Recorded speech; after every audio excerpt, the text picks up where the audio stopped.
Latest technology courses, best infrastructure మరియు అద్భుతమైన placements. Engineering లో మీ best choice Avian institute of engineering and technology, Ibrahimpatnam.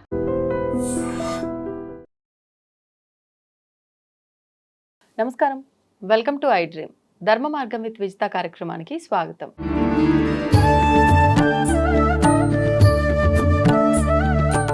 నమస్కారం అమ్మా. నమస్తే అమ్మా, శ్రీమాత్రి నమః. అమ్మ, ఇంట్లో వాస్తు అనేది ఖచ్చితంగా చూసుకోవాలి. మనం ఇంట్లో పెట్టే వస్తువులను బట్టి కూడా వాస్తు దోషాలు అనేది ప్రభావితం అవుతాయి అంటూ ఉంటారు. ముఖ్యంగా చనిపోయిన వారి ఫోటోలు కూడా ఎక్కడ పడితే అక్కడ పెట్టేస్తుంటారు. బెడ్రూమ్లో కొంతమంది, హాల్లో కొంతమంది హాల్లో దేవతా చిత్రపటాలతో పాటు కలిపి పెట్టేస్తూ ఉంటారు. అంటే ఏదన్నా అంటే పితృదేవతలు వాళ్ళు కూడా దేవతలతో సమానం అంటూ ఉంటారు. అంటే దీనివల్ల కూడా ఇంట్లో వాస్తు ఎనర్జీ అనేది మారే అవకాశం ఉంటుందా? దాని గురించి వివరణ ఇవ్వండి. చనిపోయిన వాళ్ళ ఫోటోలు ఇంట్లో పెట్టడం అనేది వాళ్ళ జ్ఞాపకం, మనం వాళ్ళతో నడిపిన మెమరీస్ ఏవైతే ఉన్నాయో చూసుకోవడానికి. అది తప్పలేదు. చాలా మంది సెంటిమెంట్గా వాళ్ళ నాన్నతో మాట్లాడుతుంటారు, అమ్మతో మాట్లాడుతుంటారు, చెప్పి వెళ్తూ ఉంటారు, అలవాటు అయిపోయింది నాకు అని చెప్పేసి అని. ఇవన్నీ తప్పేం లేదు. కాకపోతే ఏంటంటే వీటికంటూ ప్రతిదానికి వాస్తు అనేది ఏంటంటే వస్తువుని ఎక్కడ పెట్టేదే వాస్తు. ఏది ఎక్కడ పెట్టాలనేది మనం తెలుసుకోవాలి ఫస్ట్. చనిపోయిన వాళ్ళ ఫోటోలు ఇళ్లలో హాల్లో ముందు ముఖ్యంగా పెట్టకూడదు. హాల్లో పెట్టడం వల్ల కాస్తంత ఇబ్బంది ఉంటుంది. ఎందుకంటే ఒక మనిషి శరీరం వదిలి వెళ్ళిపోయాడంటే బతుకుంటే అది పాజిటివ్, చనిపోతే నెగిటివ్. దాంట్లో ఆరా నెగిటివ్ ఎనర్జీ వస్తుంది. సో ప్రేత శక్తి కింద వస్తుంది అది. వాళ్ళు ఎంత మంచి వాళ్ళైనా సరే 10 మందికి బతుకున్నంతకాలం సాయం చేస్తూనే ఉన్నారు. వాళ్ళు దేవుళ్ళలాగా బతికారు, కానీ చనిపోయారు. కానీ వాళ్ళు అప్పుడు చనిపోయిన తర్వాత అది ఏమవుతుంది, ఆ శరీరం ప్రాతశక్తి అవుతుంది. ఆత్మ కూడా ప్రాతశక్తి కింద వస్తుంది. ఈ ప్రాతశక్తి ఉన్నప్పుడు దైవశక్తి రాదు ఇంట్లోకి. ఏదైతే ఆరా అంటామో వాళ్ళు ఒకవేళ వీళ్ళ మీద భ్రాంతి చావక ఆత్మ రూపంలో ఇంట్లోనే ఉండిపోతారు కొంతమంది. అందుకే కొన్ని స్థలాల్లో చెక్ చేయగానే ఈ స్థలం వద్దండి అని చెప్తుంటారు పెద్ద పెద్ద స్వామీజీలు, జ్యోతిష్యులు. తర్వాత ఈ తపస్సు చేసుకునే వాళ్ళకి తెలిసిపోతుంది, వద్దండి ఈ స్థలం వద్దు అంటారు. ఆ స్థలం చూస్తే మనకేం కనిపించదు. ఎందుకు ఈ స్థలం వద్దంటున్నారు, బాగానే ఉంది కదా అనిపిస్తుంది మనకి. తక్కువలో వస్తుంది కదండి, కొనుక్కుందాం అనుకుంటున్నాం అంటే వద్దని చెప్పేస్తుంటారు. ఇది ఎవరు అంటే మన స్వామి వాళ్ళందరూ, అంటే ఇప్పుడు ఎవరైతే మనకి పెద్ద పెద్ద స్వామీజీలు ఉన్నారో స్వామీజీలు అందరూ తపస్సు చేసుకుంటున్నారు కనుక వాళ్ళకి ఆ దృష్టి తెలుస్తుంది. మనకు అంత శక్తి ఉండదు కనుక తెలియదు, కానీ వాళ్ళు వద్దన్నాక మనం వదిలేయచ్చు. అలాగే మన పెద్దవాళ్ళకి చెప్పింది ఏంటంటే చనిపోయిన తర్వాత ఆ శక్తి అనేది ప్రాతశక్తిగా మారుతుంది. ఎప్పుడైతే ఆ ప్రాతశక్తి ఉంటుందో ఆ ఇంట్లో దైవశక్తి రాదు. సో అందుకని వీళ్ళు మనం తీసేయాలా అంటే తీయట్లేదు. వీటికంటే ఒక స్థానం ఇచ్చారు, ఆ స్థానంలో పెడితే ఈ దైవశక్తి వచ్చే ఎనర్జీని ఎటువంటి డిస్టర్బెన్స్ ఉండదు. ఎక్కడమ్మా మరి ఇంతకు పెట్టాల్సింది? వీళ్ళని మనం ఒక గదిలో పెట్టి, అంటే ఇప్పుడు మా గెస్ట్ బెడ్రూమ్ ఉందనుకోండి, గెస్ట్ బెడ్రూమ్లో నార్త్ వాళ్ళకి దక్షిణాన్ని చూసి పెట్టాలి. వీళ్ళ ఫేస్ దక్షిణం చూస్తుండాలి. సో గెస్ట్ బెడ్రూమ్లో పెట్టచ్చు. మరి గెస్ట్ బెడ్రూమ్ లేదు, డబుల్ బెడ్రూమ్, చిల్డ్రన్స్ మెయిన్ బెడ్రూమే ఉంది అనుకున్న వాళ్ళు కబోర్డ్లో పెట్టాలన్న. కబోర్డ్స్లో పెట్టి దక్షిణం వైపు చూస్తూనే పెట్టాలి కబోర్డ్స్ని. అది రోజు మాకు చూడాలి, వాళ్ళతో మాట్లాడలేమంటే రోజు వెళ్ళండి, కబోర్డ్లో డోర్ తీసి కాసేపు మాట్లాడి, పండు పెట్టండి, అక్కడ పూలు పెట్టండి, దండం పెట్టండి, ధూపం ఇవ్వండి, ఇబ్బంది లేదు. చేయొచ్చు. అంటే మనం వస్తువులన్నీ పెట్టుకునే కబోర్డ్లో పెట్టచ్చా? వీళ్ళకంటే ఒక కబోర్డ్ ఉండాలన్న, సపరేట్ గా. అందులో ఏం పెట్టకూడదు అంటే మరి వాళ్ళకి గౌరవం ఇచ్చినట్టే కదా. ఇప్పుడు వాళ్ళకంటే నేను ఒక ఇంట్లో చెక్ చేయడానికి వెళ్ళినప్పుడు మా అమ్మగారు నాకు ఏదైనా చెప్తారండి, మా అమ్మగారు చెప్పండి చేస్తానన్నారు. అంటే నేను అమ్మగారు ఉన్నారేమో అనుకున్నాను. తెలిస్తే ఇంటికి వెళ్ళాక ఇంట్లో చెక్ చేశాక ఇంకా మా అమ్మతో మాట్లాడితే, మా అమ్మ రాత్రి నేను ఇలా పొద్దున్నే ఇలా చేయిస్తా అంటే ఖచ్చితంగా చేయించమని చెప్తేనే చేస్తున్నానండి. అవునా అన్న, సరే అని చెప్పేసి అనుకున్నా. సరే వస్తే మీ అమ్మగారు రండి అన్న. ఇంకోండి ఇక్కడే ఉన్నాం అమ్మగారు అని చెప్పండి. చూస్తే ఎక్కడ కనబడలే, కింద నాకు చూస్తే ఫోటో ఉంది వాళ్ళ మీద, చనిపోయాడు.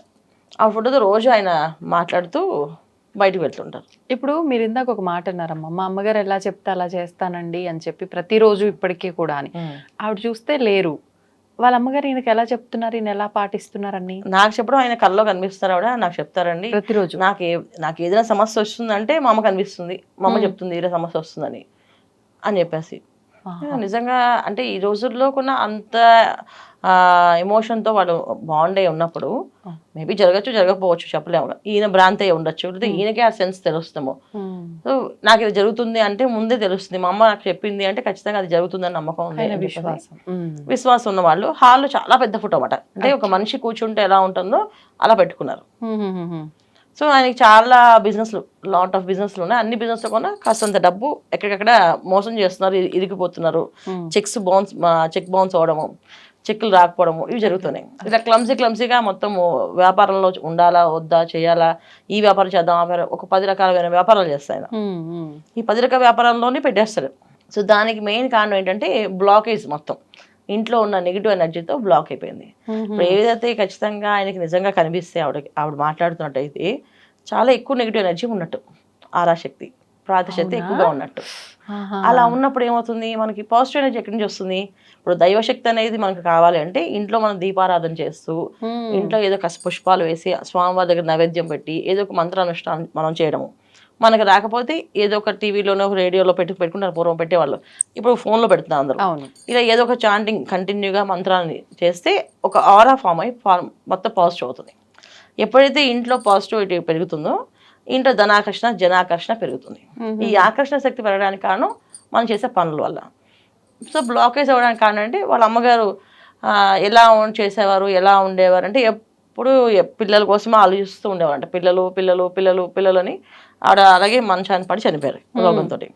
కానీ ఆవిడ ఉన్నంత కాలం సుఖపడలేదు పిల్లలు ఎవరు. ఆవిడ చనిపోయాక అందరూ సెటిల్ అయ్యారు. సెటిల్ అయిన తర్వాత అందరికీ బాధ అనిపిస్తుంది, మా అమ్మ చూడలేదు ఈ బాధని. సో మా అమ్మ కోసం ఏం చేయాలని చెప్పేసి అందరిలో సేమ్ ఆ ఫొటోస్ పెట్టుకున్నారు, పెద్ద ఫొటోస్. వాళ్ళ అమ్మ చక్కగా అందంగా తయారైన ఫొటోస్ ఉన్నవి పెట్టుకున్నారు. కానీ వాళ్ళ నాన్నగారు చనిపోయి చాలా కాలం అయిన తర్వాత వాళ్ళ అమ్మగారు చనిపోయారు. ఇక్కడ 2 శక్తులు, అంటే ఒకటి దేవతా రూపంలో పుణ్యస్త్రీగా చనిపోతే ఒక శక్తి, అది పురోసువాసిగా చనిపోతే ఒక శక్తి ఉంటుంది. సో ఇలాంటివి ఏమొచ్చి అప్పుడు నేను చెప్పాను, ఏమంటే మీరు రోజు మీ అమ్మగారితో మాట్లాడండి, కానీ హాల్లోని తీసేసి మీరు వెళ్ళి మీ బెడ్రూమ్లో ఒక కబోర్డ్ తీసుకుని కబోర్డ్లో పెట్టండి. సో బెడ్రూమ్లో మా ఆవిడ వద్దన్నారు, అందుకే పెట్టలేదు అన్నది. గెస్ట్ బెడ్రూమ్లో పెట్టండి.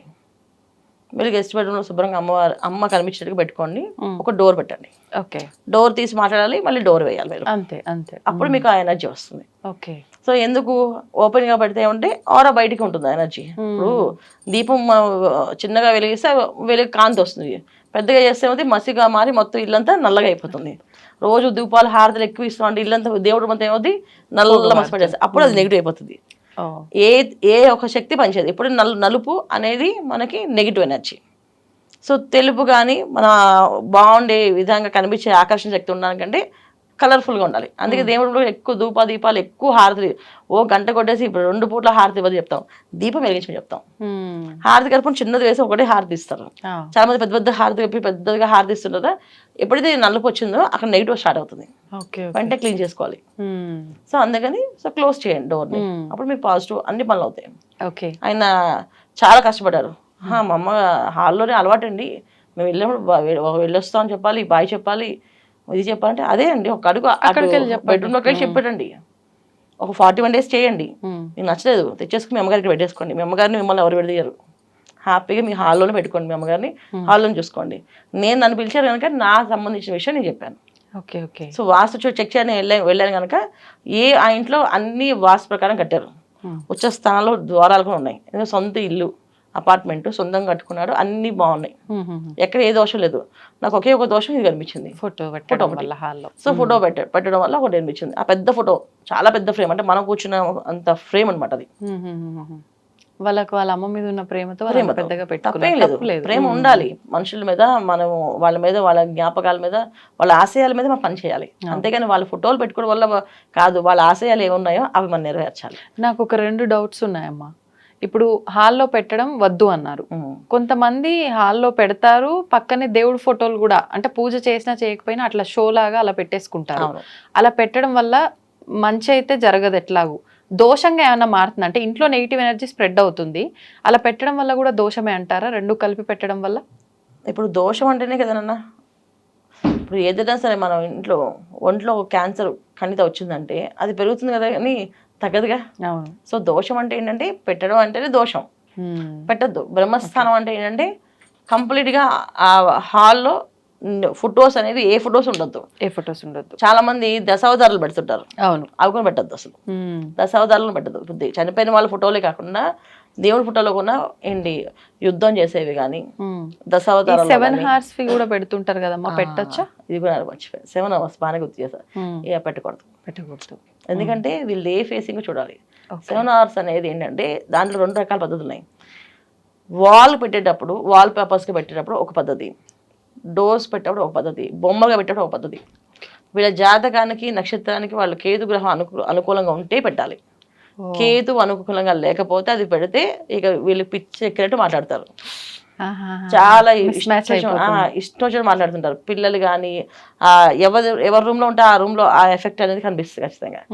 చాలా వరకు తెలియకండి ఏంటంటే వాస్తుకి జ్యోతిష్యానికి సంబంధం ఉంది, కానీ ఓన్లీ వాస్తు అంటే వాస్తు ప్రకారం చూసుకుంటారు. వాస్తు అంటే ఏంటి, మనకి ద్వారాల వరకే. ఎప్పుడైతే వస్తువులు కావాలన్నప్పుడు మన జాతకాలకు అవి ప్రతికూలమా అనుకూలమా చూసుకోవాలి. సో జాతకంలో కేతు గ్రహం కానీ రాహు గ్రహం కానీ వీళ్ళకి అనుకూలంగా లేకపోయినప్పుడు దానికి సంబంధించిన వస్తువులు తెచ్చి అది పెడితే 100% వాళ్ళని డ్యామేజ్ తీసుకెళ్తారు. చాలా మంది మీరు హార్స్ అడిగారు, కొంతమంది తాబేలు పెడతారు, అది కూడా నెగిటివ్ ఎనర్జీ వస్తుంది. కొంతమందికి వస్తుంది లాఫింగ్ బుద్ధ, నెగిటివ్ ఎనర్జీ వస్తాయి. పాజిటివ్ అవన్నీ ప్యూర్ పాజిటివే, కానీ అది మనకి పడాలి. మనకి పడుతుందా లేదా చూసుకోవాలి. ఇప్పుడు మీ డ్రెస్ ఉంది, అది మంచి డ్రెస్సే, కానీ ఆ సైజ్ నాకు వస్తుందో లేదో నేను చూసుకోవాలి. కరెక్ట్ అలా అనమాట. సో ఇది డ్రెస్ తప్పని కాదు, దాని క్వాలిటీ లేదని కాదు అర్థం, కానీ అది నాకు నా సైజుకి రావాలి కదా. సో నా సైజుకి ఆ డ్రెస్ వస్తుందో లేదో చూసుకోవాలి నేను. అలాగే పెట్టే ప్రతి ఒక్క ఎనర్జీస్ మనం చెక్ చేసినప్పుడు ఆ ఎనర్జీ మనకి సెట్ అవుతుందో చూసుకోవాలి, మనకి సూట్ అవుతుందో లేదో చూసుకోవాలి. సో పెద్దవాళ్ళ ఫోటోలు అనే దానికి అందరికి ఒకటే ఎనర్జీ, అది నెగిటివ్ ఎనర్జీ వస్తుంది అక్కడ నుంచి. సో అది ప్రతికూల శక్తి ఎక్కువగా ప్రతిబింబిస్తుంది కనుక 100% అది మనకి ఎఫెక్ట్ అవుతుంది. ఓకే, నాది ఇంకొక సెకండ్ డౌట్ అమ్మా. మీరు ఇందాక ఒక మాట అన్నారు, పూర్వ సువాసినిగా వెళ్ళిపోతే ఒక ఎనర్జీ, ముత్తైదుగా వెళ్ళిపోతే ఒక ఎనర్జీ. అంటే ఎలాంటి ఎనర్జీ, అది ఎలా ప్రభావితం అవుతుందా ఇంట్లో? అంటే దేవతా రూపంలో వాళ్ళు మారుతారు, వాళ్ళు చేసే పుణ్యం ఎక్కువగా ఉంటే సో వాళ్ళు దేవతగా మారే అవకాశం ఎక్కువగా ముత్తైదుగా ఉంటాయి. పూర్వ సువాసిని అయితే మాత్రం దేవత కాకుండా ఉంది, ప్రేత శక్తి కింద వస్తారు వాళ్ళు. సో నెగిటివ్ ఎనర్జీ ఎక్కువగా ఉంటుంది. కొన్ని విషయాలకి వాళ్ళు కలవకూడదు, మనం మాట్లాడకూడదు, ఏదైతే పాటిస్తామో చనిపోయినప్పుడు కూడా అంతే. ముఖ్యమైన పనుల్లో వెళ్ళినప్పుడు వాళ్ళకి ఎదురెళ్ళి మాట్లాడడం అది. సో పూర్వం ఏంటంటే పూర్వ సువాసులు వెనక నుంచి అమ్మ వెళ్ళొస్తానంటే వాళ్ళు వంటలు జాగ్రత్త క్షేమంగా వెళ్ళిరా అని అనేవాళ్ళు, బయటకు కనిపించేవాళ్ళు. ముత్తైదు అయితే ఏం చేస్తుంది, కొడుకు కానీ భర్తకు కానీ ఎదురొచ్చేది, రూపాయి చేతిలో పెట్టి క్షేమంగా వెళ్ళి లాభంగా రారా అని చెప్పేసి ఆ రూపాయి చేతిలో పెట్టి పంపించేది. పంపిస్తే అది ధన లాభంగా వాళ్ళు మారేది. అందుకని చేసేవాళ్ళు. ఇవి చేయాలి. ఓకే, సంతోషం అమ్మా, ధన్యవాదాలు. శ్రీమాత్రి నమః. తవ్వుతూనే శివలింగం సరే దాన్ని అట్లా కప్పేసేయండి, చూపించదండి. మూర్తి పూజ కాదు, సాక్షాత్ బ్రజేంద్ర నందన భగవాన్ ఉన్నారు మూర్తిలో. ఏమీ ఆశించకుండా ఆరాధించే వాళ్ళు కూడా ఉన్నారా ప్రభుజీ? నిజమైన భక్తి అంటే మనకు తెలియదు కాబట్టి